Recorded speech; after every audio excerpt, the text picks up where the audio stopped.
What's up, guys? Kristen Lago here for Get Sports Focus. Welcome to Around the Pac. Now, if you're like me, every weekend you pray and pray that the Pac-12 will deliver a little bit of excitement and a lot of intrigue to get you through the weekend.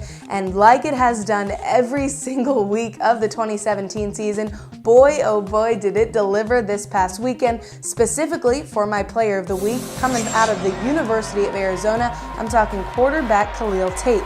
Now, the quarterback product out of Gardena Serra right here in Southern California has had one of the most impressive sophomore campaigns that I have seen in quite a while.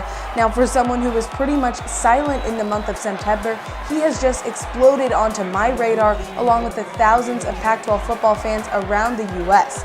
Not only was he the very first player since USC's Rodney Peete to nab the honor of Pac-12 Offensive Player of the Week a whopping 3 times in a row, but he also has some ridiculous numbers to back that one up. In the month of October, he has 290 yards in the air and a monster 557 yards on the ground.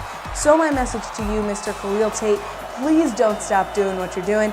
I'm enjoying it very much, and it has been very entertaining to watch you throughout this month. Moving on to my second story of the week, you can thank me later for this heartwarming one out of the Arizona State Sundevils. Now, ASU is honoring the U.S. military and our veterans with some very special uniforms on November 4th. That's 1 week before Veterans Day. ASU and Adidas partnered up on this one. They're calling them the Brotherhood uniforms. The helmet and jersey combos are also meant to honor Pat Tillman and all other ASU alumni who have gone on to serve in the military. They're centered around the traditional tan Army fatigues and include the phrase, "Give 'em hell." That's a line from their fight song that Pat Tillman famously uttered to his teammates before they went on to beat the defending national champions Nebraska in 1996. Just all in all, an awesome way to honor the U.S. military and all of our veterans and an amazing hero like Pat Tillman. And finally, the moment you have all been waiting for, my big prediction of the week. It's number 21, USC taking on ASU on the road in the desert.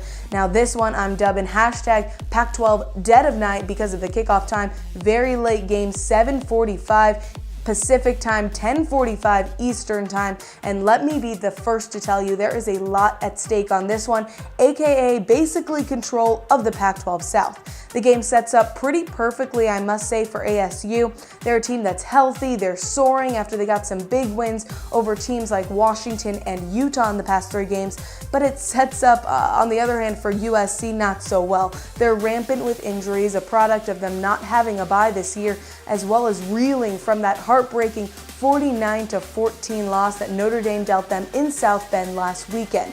So earlier this year, this road trip would have sent no red flag alerts for USC. As someone who was back then national championship contenders, this time around, I think it's going to be a very close game in the desert.